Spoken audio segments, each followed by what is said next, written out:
سلام زخبركم تخاتلتي مدبات راديو إيرنا بفلايد ما مدب أب جزينا زي وتر عربي بس عزيز فنو مدب أب جزينايو نلمي حد عدم حيزلكم قريبا له غازيت إنيا تيدروس أبراهام غازيت إنيا تيدروس أبراهام كابت قدم حجين جورز نبرنا بزعبة متصحفتي أرستي زي كونس كابوت زبل علالينا هنقبر سودما نهايمانوتن سنت بابن زملكت علال كهلونا أيو من تأسسارو مقررابو مرححقو حد طالقا مئتاون زي مئتاون نصنت ناس نطبب ወይ ناس نصحف كمي نيرو كمي يالو زبلو ارستات كنل علينا ጋዜጠኛ ቴድሮስ አብርሃም ዕድመ ያኽቢርካ ስለ ዝመጻኻ ኣመስግነካ ብቐጥታ ናብ ትሕቶይ ንኽኣቱ ድሕረ ባይታ ናይ ስነ ጥበብን ሃይማኖትን ከመይ ይመስል ነይሩ ኣሕፅር ኣቢልካ ክትገልጸለይ እሞ ሽዑ ናብዞም ዝስዕቡ ሕቶ ክንሰግር እዚ ኣሊልና ዘለና ርስቲ ሰፊሕ ክኸውን ይኽእል እዩ እንድሕር ንዋሓ ቢለዮ ምናልባት ስብሓና ስለ ዝኽእል ፅሩሕ ትብለን ትኽእል ኢኻ ካብ ቅድም ጀሚሩ ምትእስሳር ስነ ጽሑፍን እምነታትን ጉልህ እዩ ኣብዚ ሕጂ እዋን ናብ ምዕራባዊ ባህልታት ንድህብ ኢና ግን ካብ ምብራቃዊ ባህልታት ካብቶም ጥንታውያን ባህልታት እንድሕር ጀሚርና ክንርኢ ኮይና ከም በዓል ጃፓን ቡድሂዝም ዘለዎም ከም በዓል ህንዳውያን እቲ ያው ንሪኦ ስነ ጽሑፍ ጥንታዊ ስነ ጽሑፋት ምስ ሃይማኖት ምስ እምነታት ጥቡቕ ምትእስሳር ዝነበሮም ብፍላይ ኣብ ህንዲ እንድሕር ሪኢና እቲ ስነ ጽሑፍ ካብቲ እምነታዊ ጽሑፋት ክትፈልዮ ኣዝዩ ኣሸጋሪ እዩ ንኣብነት ማህባህራት ዝበሃል ቅያታት በዘንቱ ጽሑፍ ክሳብ 100,000 መስመራት ዘለዎ ግጥሚ እዩ ኣብኡ እቲ ባህባግ ጊታ ዝበሃል ንእምነት ሂንዱ ዝሕብር ኣሽሙ ጽሑፍ ተጠቓሊሉ ንረኽቦ ካብኡ ኢልና እውን ናብ በዓል ሜሶፖታምያ ተመፂና ፅዋ ወይ እውን ቅያ ናይ ጊልጋሜሽ እንድሕር ሪኢና እውን ከምኡ ምትእስሳር ኣለዎ ምስቲ ሽዑ ዝነበረ እምነታት ቀፂልና እውን ናብ በዓል ግሪክ እንድሕር መፂና ሄሮዶስ እቲ ፍሉጥ ጸሓፊ ታሪክ ንሆሜር ብምጥቃስ እቲ እሱ ዝሰርሖ ዝጸሓፎ ግጥምታት ጠቕሶ ከሎ ብብዝሒ ነቲ ሃይማኖት ኣብቲ ግዜ ዝነበረ ማሪታዊ ሃይማኖት እንትጠቃልል ይረአይ ኣብኡ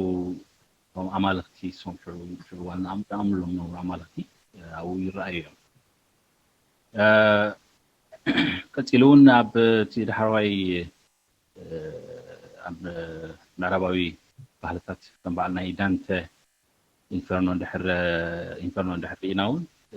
زعبا شوعة معمو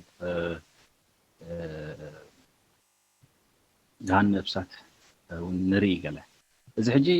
كافتي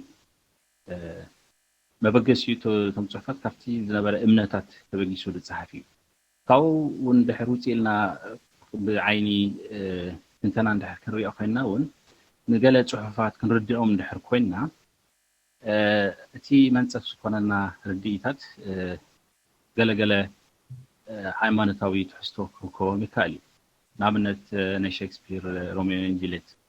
ጁልየት እንድሕር ወሲድና ክልተ ተጻባእቲ ስድራ ቤታት ንፍቅሪ ይጻብኡ እሞ ግን ኣብ መጨረሻ እቶም ካብኦም ዝውለዱ ደቆም ብፍቅሪ ይቀራረቡ ንዕኦም ዘመርዕዎም ቀሺ ሕጂ ኣብቲ ፍቅሪ ኣይጓንኒ ፍቕሪ ኣይቀንኒ ዝብል ኣምር ናይ ክርስትና ተመርኪሱ ብሕቡእ እዩ ዘመርዖም ሕጂ እቲ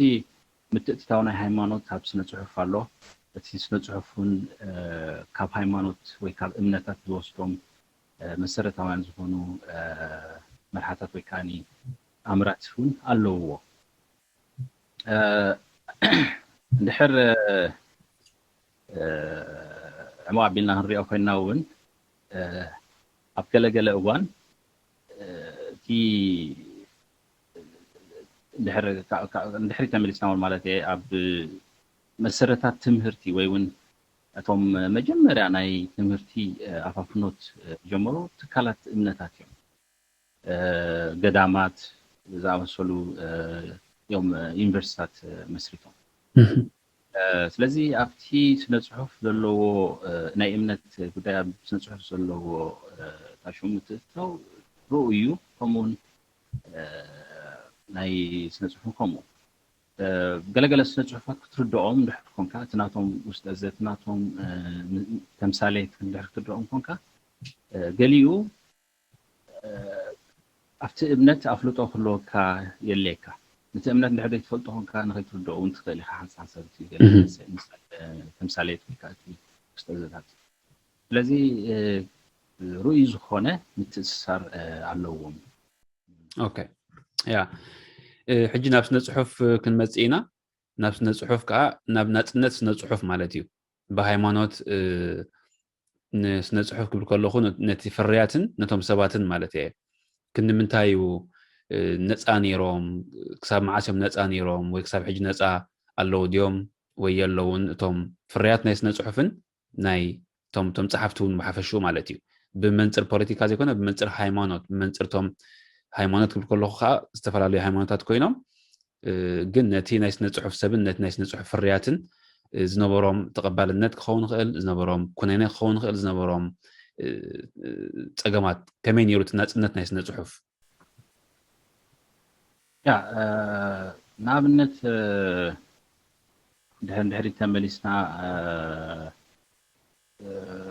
ስነ ጽሑፍ ዳ ቁርብ ኢልካ ቁርብ ገደብ ጌርካ ኣለይ እምበር ንኣብነት ኣብ ስነ ጥበብ ብሓፈሻ ሕርያ ስነ ጥበብ ንበሎ ንሕር መፂና እቶም ቀንዲ መወልቲ ናይ ተኣልቲ ዝነበሩ ካቶሊካውያን ቤተክርስትያናት እዮም ንኣብነት ኣብቲ እዋን ዳግማይ ትንሳኤ ዝበሃለሉ ግዜ ዝነበረ እቶም ኩሎም ሕጂ ኣብ ሮማ ኣብ ኢጣልያ ዘለው ኣሳል እሶም እዮም ዝምውልዎም ነይሮም ኣብኡ ንምብጋስ እዩ ሕጂ ኣብ ብዙሓት ናይ ክርስትና እምነት ክርስትና ከማሳእል ንጥቀመሎም ኣሳል ሽዑ ዝበቆሉ እዮም ሽዑ ዝተመዊሎም ብካቶሊካዊ ቤተክርስትያን ስርሑ ነበሩ እዮም ዋላ እኳ ብዙሓት እውን በዓል ሜዲቺ ዝበሃሉ መወልቲ ተነበሩ ሃብታማት ነገቲ መወልቲ ተነበሩ እቲ ካቶሊካዊ ቤተክርስትያን ኣዝዩ ይሕገዝ ነይሩ እዩ ማለት እዩ ኣብቲ ናጽነት ድሒሩ ኣብቲ ዘመነ ሞደርኒዝም ወይ ከዓ ዘመናውነት ዝመፀሉ ግዜ ነገራት እንዳተቐየሩ ይመፁ እዮም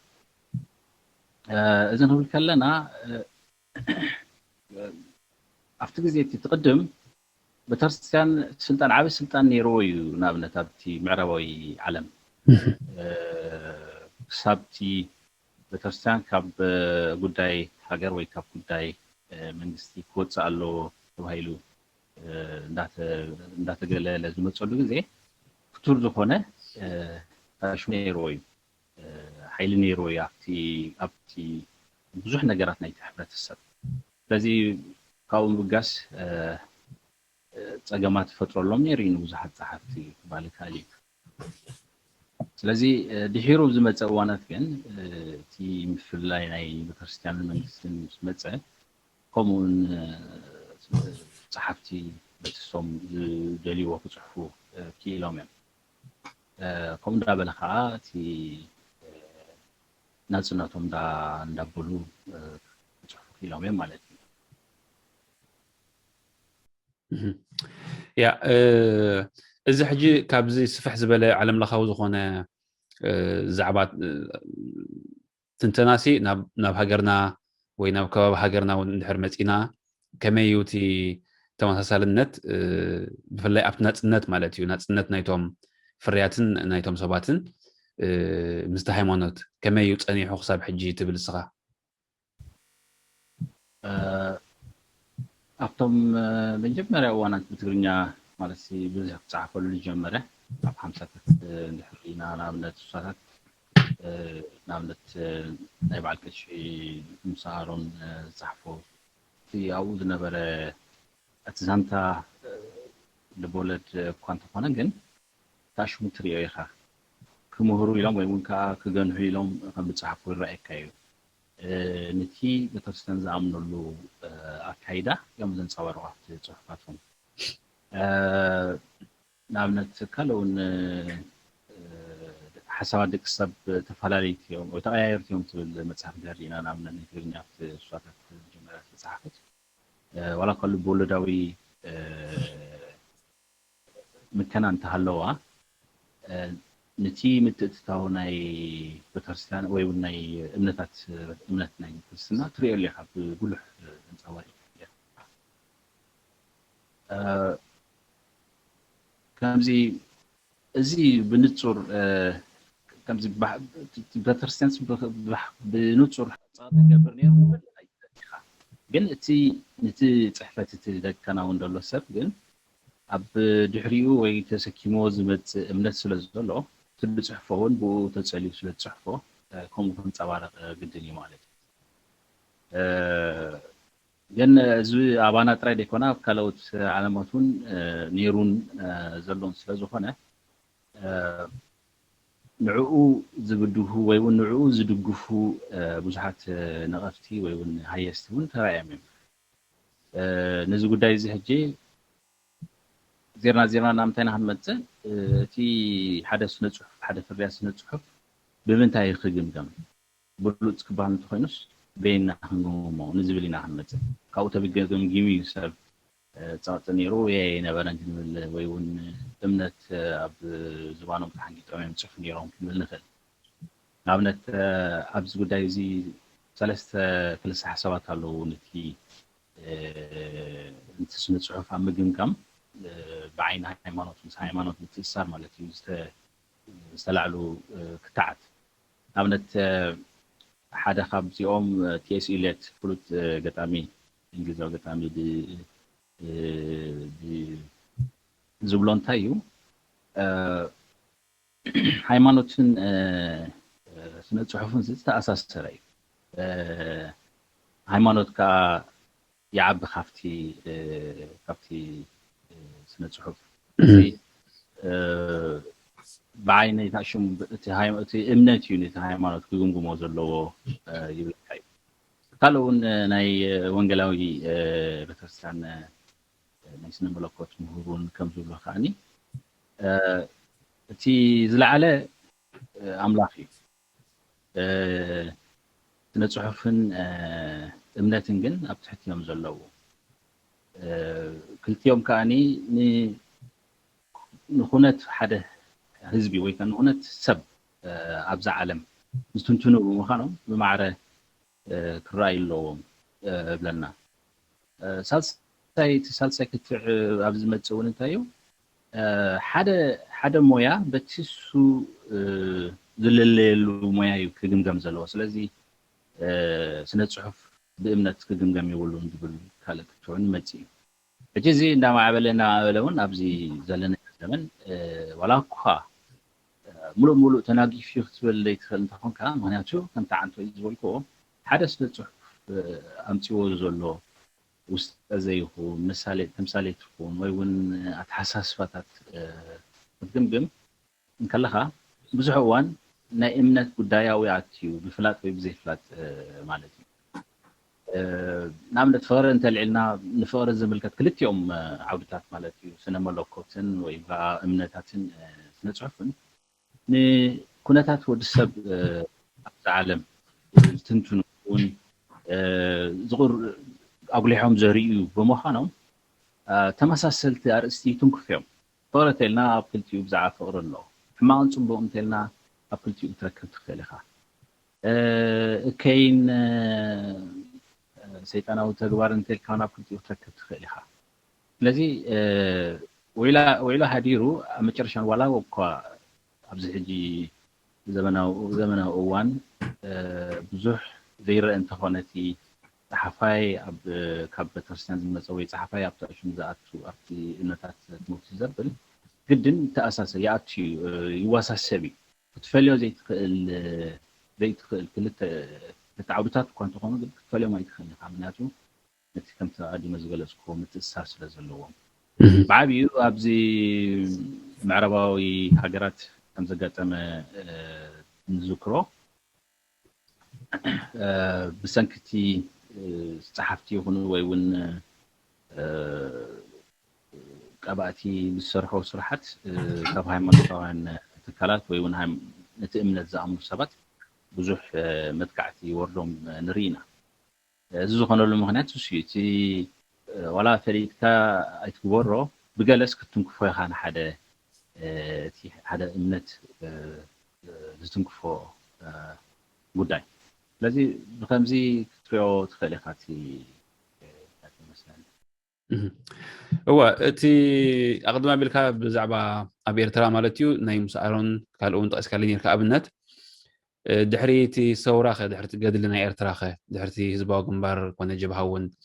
زكايد وقالسي أو أب مونغو تي عمتاتون كمان يروتي سنة صحفاوي حرنت لو تجيرودو شعون دحريون أبي إرترا ولاس تماسالي كمزولو إخا تأمن وي تفلت دحرنا سنة سياحات لندلها وأبت جزية قدلي زنبر سنة صحفاوي فريات سنة أباو فريات بحفشة نتني حيمانت كأيدتات بيتي خوضو أي بتخون حلي ودو أي حلون دحري أخا كما يالو تي تنات نايس نت أب إرترا كاب حيمانت ويكا خبتم مرحتين زموتو تايب بحال مالتي يا كمزي بتي أتقلت رأي ولا أنت زيرانا ولا تي حبر السنة نبنت نسا منقص كذب المسيحية الكاثوليكية بتكسان صحاف مسيحية كمون غازيتا تتنيرن بأرثوذكسية بتكسان كمون كاثوليكية بتكسان نحتما غازيتا كاب حمساتات جميرا زين صراحة زين ولاك ملوكتاوي قداه دلالان تنبرا بزح وانتي بهلاوي قداي ونصحفا نامنت نسا منقص كبزح ماسز ملكات بزحت بهلاويان نغرات نصحف زتنتي نبرا مسيحية أفتي نايقلي كمتي ندودو تي نقل زملكات ويوني تسبز النقاقح أفتي بوليتيكاو قداياتو أتو كيريوز زتصحف نيرو كاو لك بابلون ولا ناي فقرون بزح يتركب نافت غزيتي نامنت أبدرفن دحرنا مزيناس حانت كنت درفين تدريفن بالإيد بحال نفقر زملكات أبدس نصحفون أنا بسفلتو بزح حيترن نتي هايمانات كم أي تبيني خاون مناتو ماركسوا تحسسوا زنورو قلي سلازنا برا دحرنا سنات بزح عبد الصحف نبرة صحفات سبعلو كابتي مالستي كون دخون يلو وي أزي كمزي بدلو يلو دقبرو جلاي ترنيها أنصار هايمانوت بتصحف نجارات ويون هايمانوت تسفاف حلو لتصحف هابتي وصو ناي علم موزفون نتصحف هاي ترنيها جن دحيرو أبز الرئيس نامنا تابز قرب أوانات زرعنا يو يوتيوب قال ملا زرعنا ينيرو نحن في مناي تسفيت أبراهام نكفل النبرة جزين هايمانوت كنزا قاش كاجلا زبل حنتون رسي عزنا وركو قدم أبيلو درفنا يقول أنكرنا أبنت نيرا حنتي أوالدي خداع بدا لعلا يسمى يالو دو ميدا تبلنا أبنت حجي بزحات عششتي كسب تبهلا بدايات كيلومن سلمتاي زدرف زبولو جزء نيري تدرفكوا موقعنا ناي صحيح برا مثلني كومونيرو حجي كم تريخا حلف يلو قاليو هجي أفتو بهالز أنا حيو كمزي أبا خلها خم أبنت ناي دانيال سمرة تسفاي ترجم مصحف مالتي ناي مارك توين ترجمة دبدا بيتا سيت أنت بالون على بعمق زبلان بسفي حين تهيمانات تايبها الزجبرو مالتي نعاون كشونا سفن سفح زبالة تاشم تسيح فلان ريفيو تسيح فلان يروز فري يا حجيتي سبب فلوتو هو غوروه لي جن كمزي نسبات نتي هايمانوت نمورار قال كوينو يسمعنا قاليو كمزي افتبهلنا وندصنا حي معناتو انت عم تيزبلنا يا سنه صحفن اتي امداتاتن تااتاتو يلنامش كاوناون اتي ባህልውን ይተአታቱ ያፍቲ ታሹሙ አፍቲ ናብነት ናይ ቀደም ባህሊ አፍቲ ክርስትና ዘል ታሹሙ ትሪኢኻ በቲ ባህሊ ስለዝፀንሐ አፍቲ እምነት እንፃባረቕ ትሪኢኻ እቲ ደርፍታትና እቲ ባህላዊ ፀወታትና እውን ከምኡ ግን ብድሎ እዚ ሃይማኖት ዝኽነቅፍ ወይ እዚ ሃይማኖት እዚ ክዋረድ ገለ ዝግበር ኮይኑ አይስማዕነ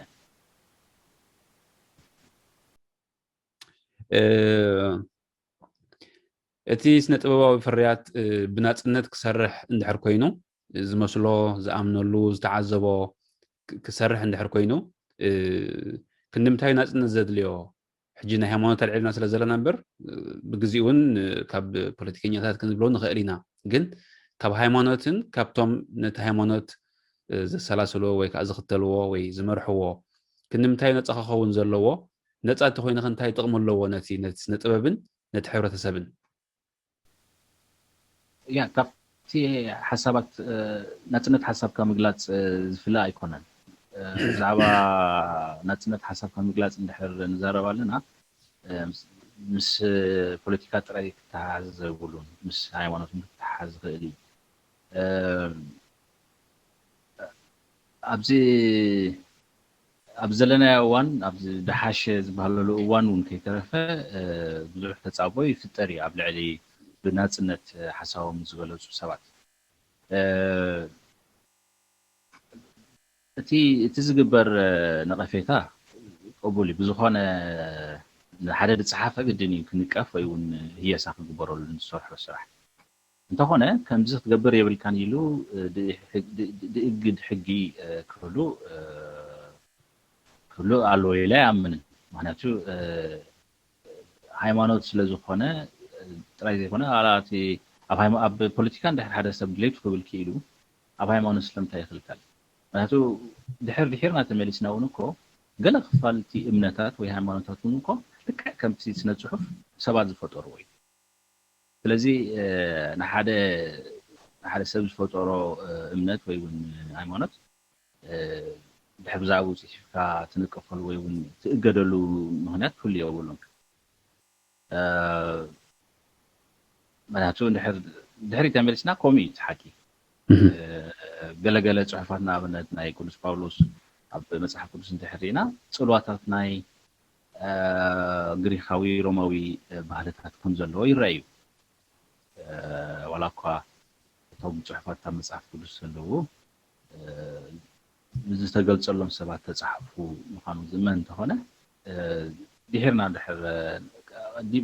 ቅድሚኡ ዝነበረ ቅድሚ እቲ ሃይማኖታት ምስራቱ ዝነበረ ኩነታት እንድሕር ኢና ከም ሃይማኖታት ሰባት ዝፈጠርዎም ስለዚ ስነ ፅሑፍ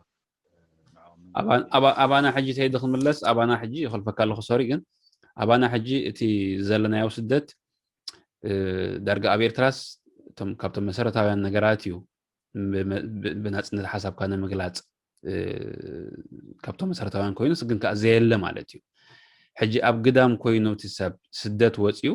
እዚ ኩሉ ኸርተት ኢሉ ወፂኡ ነብሱ ንሓደጋ ኣቃሊዑ ወፂኡ እቲ ሃይማኖት ዘምልኽ ብሃይማኖቱ ስነ ጥበብ ዝኽተል ወይ ዝሰርሕ ብስነ ጥበቡ ናፅነቱ ሃልይዎ ክሰርሕ እንዳተገበኦ ከሎ اتي سنطبب اب هايمانوت ندحر اتيو اتا هايمانوت كا اب سنطبب ندحر اتيو مخا ابتم سبات ون اتي خان ندحر داني كم زن منتاي غيركا خمز منتاي كوينو يقراتات حتى لك خمس تقبر لك زبلو تأزازات ويكأن من فرحات ندحر زسعبو خوينو تي بنصنت كحسب زغبو اكال حبرتسب نايس نطبب مالتيو اب كمي كونتاتنا زلنا نحنا انتاي كغبر ينبرو لك تقمت وي تأمن هو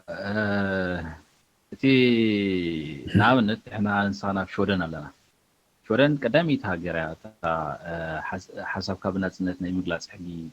ዝደንግገት ሃገር ኣብ 1680ታት ማለት እዩ ቅድሚ ዝኾነት ሃገር ማለት እዩ ኣብ ሾደን ተኣክል ሃገር እናተቐመጥካ ሓሳብካ ብናፅነት ክገልፅ የብልካን ድሕር ብልካ ኮይኖም ካብ ካልእ ሃገር ዝመፁ ሰባት እዚ ማለት ክትኣምኖ እውን የፀግም እዩ ንሕና ብስደት መፂና ድሌትና ክንገብር ድሌትና ክንፅሕፍ ድሌትና ክንብል ዝኽልክለና ሕጊ የለን ዋላ እኳ ስደተኛ እንትኮና ግን ወዲ ካልእ ሃገር ከማኻ ስደተኛ መፂኡ ወዲ ሃገርካ ከማኻ ወዲ ሓንቲ ዜጋ ብሓንቲ ብተመሳሳሊ ሽግር ዝሓልፍካ ብተመሳሳሊ ሽግር ዘለኻ ከምኡ እንድሕር ኮይኑ እቲ ናይ ንቕሓት ነገር ይኸውን ዝኽእል እየ ዝብል እምበር ንባዕሉ እውን እኮ ገሊኡ እቲ እምነተይ ተንኪፉ ዝብል ዘሎ ሰብ ኣብ ሃገሩ እውን እምነቱ ከምልኽ ዘይክእል ዝነበረ እዩ በቲ ዝደልዮ ኣገባብ ከምልኽ ወይ እውን እምነቱ ክገልፅ ዘይክእል ዝነበረ ሰብ እዩ እሞ ከዓ ምስ ተሰደደ እንድሕር ከም ዝብል ኮይኑ እዚ ብምንታይ ኢና መሆነ ረድኦን እቲ ከምኡ ዝገብር ሰብ እምበር ክኸውን ዘይክእል ክኸውን ዘይግብኦን እዩ ምክንያቱ ኣብ ዝኾነ ቦታ ሃሉ እቲ ናይ ወዲ ሰብ ሓርነት ሓራ ምዃን ባህሪ ክትግድቦ ወይ እውን ክተጉድሎ ዘይከኣል እዩ እቲ ልፅሕፍ ከዓ ከምስታት ፈሪሑ ድሕር ክብል ኣሎ ክብል የብሉን ጥራይ ዝብል ኣነ እምበር ብናይ ሕጊና እሞ ከምኡ ይግበሩ ዝብሎም እምበር እቲ ብዘሎ ኣብዚ ዘለናዮ ሃገራት ዘሎ ሕግታት ቤትካ ክትፅሕፍ ዘፍቅድ ሕጊ እዩ ብፍላይ ብፍላይ ኣብዚ ሾደን ዘለናዮ ሃገር ከምኡ ኖርዌይ እንድሕር ሪኢኻ ቀዳሞት እየን ኣብቲ ቀዳሞት ላዕሊ ደረጃ ዝስራዓየን ብናፅነት ሓሳብካ ምግላፅ ስለዚ እዚ ኮንቱ ድኻም እዩ ይኽብሎ ዝኽእል ነቶም ከምኡ ዝፍትኑ እምበር ኣብዚ ብዝኾነ መገዲ ክእጉድኻ ኣይክእሉን ክልክሉካ ኣይክእሉን ዋ ናይ መጨረሻ ሕቶ ክትከውን እያ ማለት እዩ እዚ ዓይነት እገዳታት እዚ ዓይነት ምፍርሓት ወይ ከዓ እዚ ዓይነት ናፅነት ምኽላእ ነቲ ናይ ስነ ጥበብ ሰብን ፍርያትን ንምዕባለ ወይ ንለውጢ ናይ ሕብረተሰብ ዘለዎ ዕንቅፋት ከመይ ትገልፆ ያ ሓደ ካብቲ ንብዙሓት ተሰሊና ዘለና ኤርትራውያን ዝምልከት ጉዳይ እዩ ምክንያቱ ብዙሓት ካባና ኣብ ሃገርና እንከለና ሓሳብና ክንገልፅ ዘይንኽእል ዝነበርና ወይ እውን ብናፅነት ኣምልኾና ክንገልፅ ዘይንኽእል ነበርና ሰባት ኢና እዚ ዘይምግባር ከዓኒ ብዙሓት ፈጠራውያን ነገራት ንከይትሰርሕ ዝእግድ ወይ ከዓኒ ዘይኽእል ኩነታት እዩ ማለት እዩ ኣብዚ ዘለናዮ ሃገር መፂና ድሕር ተመሳሳሊ ከምቲ ሃገርና ዝነበርናዮ ብፍርሕን ብሽቁራራን ሓሳብና ክንገልፅ ዘይንኽእል ኮይና ንድሕሪትና ክንምለስ እምበር ኣይንስጉምን ኢና ምክንያቱ ሓሳብካ ናፅነት ምግላፅ ማለት ሓሳብ ማሓሳብ ምውሃብ ሓደሽቲ ሓሳባት መፍትሒ ንፀገማት ምንዳይ ማለት እዩ ሓደ ዝፅሕፍ ሰብ ኣብ ዝኾነ ይኹን ዓውዲ ዝፅሕፎ ኣበርክቶ ኣለዎ ንሓደ ሕብረተሰብ ምንቃሕ ክኸውን ይኽእል ንሕብረተሰብ ዘለዎ ሽግር ኣብ ምፍታሕ ክኸውን ይኽእል እቲ ሓሳባትካ ብምግላፅ ማለት ሓድሽ ሓሳባት ምምንጫው ማለት እዩ ሓሳባት ምምንጫው ማለት ከዓ መብዛሕትኡ ግዜ ሓሳባት እዮም ነገራት ክውን ዝገብሩ ሓሳብ ምዘይህሉ ሓደ ነገር ክውን ኣይከውን እዩ ስለዚ ከምቲ ዘሎ ኣብ ዓድና ድሕር ኣብዚ እውን ከምኡ ክንቅፅል ኮይና ወላ ሓንቲ ናይ ሕብረተሰብ ለውጢ ክነምፃ ንኽእል እቲ መንግስትስ ብመተካታዊ ውልቀ ሰባት ኣብ ስደት ምሳና ኣለኹ ንብል ንኽእል ኢና ምክንያቱ ውልቀ ሰባት እዮም ነዚ ስነ ጥበባዊ ፍርያት ዝኹንንዎን ዝከታተልዎን ዘለዉ እቲ መንግስቲ ይኮነን ሕጂ ብደገ هو هم تعنتو يزول كوناي نقحت قداي كخون خيلي تسب نمتاي تسليون حنس يفلتن كخون خيلي مسددي مخنيات يفلت كخون خيلي بر ኣይኮነን ውልቀ ሰብ መንግስቱ እንተኾነ ናብ ሹሉ ካብ ገይሩ እንድሕር ኣብዚ ትእግድ ኮይኑ ኣይክእሎን ኣይከኣልን እዩ በረ ምክንያቱ እቲ ኩነታት ኣይፍቅድን እዩ ኣብዚ ዘሎ ብሕግን ብስርዓትን ዝኸይድ ሕብረተሰብ ወይ ከዓ መንግስቲ እዩ ዘሎ ኣብዚ ዘለናዮ ሃገራት ኣብዚ ተሰሊምናሎም ዘለና ሃገራት እቶም ኣብዚ ስብሳና ዝሰይዶም ዘለዉ ሰባት ከምዚ ገይሮም ድሕር ካብቲ ስኻ ትደልዮ ክዕንቅፁካ ዝፍትኑ ኮይኖም ንዕኡ ዘፍቅድ ኩነታት እውን የለን እቲ ክፅሕፍ ሓሳቡ ክገልጽ ዝደሊ ሰብ በቲ እሱ እዚ ክብል ከለና ሓሳብካ ምግላፅ ማለት ሰባት ምውራድ ወይ እውን ሰባት ምንውቃት ማለት ኣይኮነን ሓሳብካ ምግላፅ ማለት ሓደሽቲ ሓሳባት ንሕብረተሰብና ዝጠቕሙ ንሕብረተሰብና ዘነቃቅሑ ንሽግራትና ክፈትሑ ዝኽእሉ ሓሳባት ምንጫ ማለት ወይ እውን ምፅሓፍ ማለት ስለዚ እዚ ስጋዕ ዝገበርካ ሰብ ከምኡ ኢሉ መልሲ ዝንቅፀካ ኮይኑ ቃላውን እቲ መንግስቲ ሕርፈቲኑ ማለት እዩ ንዑ ዘፍቅድ ኩነታት እውን ኣይክህሉን እዩ ኣብ ስደት ኣብቶም ካልኦት ሃገራት ዘለና ኣብተን ሃገራት ዘለናዮ ቦታታት ያ ንስለ ግዜኻ ኣዝየ ዘምስግነካ ቴድሮስ ኣብርሃም ጋዜጠኛ ቴድሮስ ኣብርሃም ካብ ሽወደን ካልእ ግዜ ብካልእ ተመሳሳሊ ስነ ጥበብን ፖለቲካን ክኸውን ክእል ስነ ጥበብን ሕብረተሰብን ክኸውን ክእል ክንዕልል ተስፋ ክገብር እየ ክዕድመካ ንድሕር ፈቃደኛ ኮንካ ንዘለካ ግዜ ኣፃቢብካ ስለ ዝመፃእካ ኣዝየ መስግነካ ትብሎ ነገር እንድሕር ዘይሃልዩ በዚኣ ክንውድእ ኢና ተገምል ኣክለና ይغني ኣለይ ኦኬ ኣነ ነለይ ኦኬ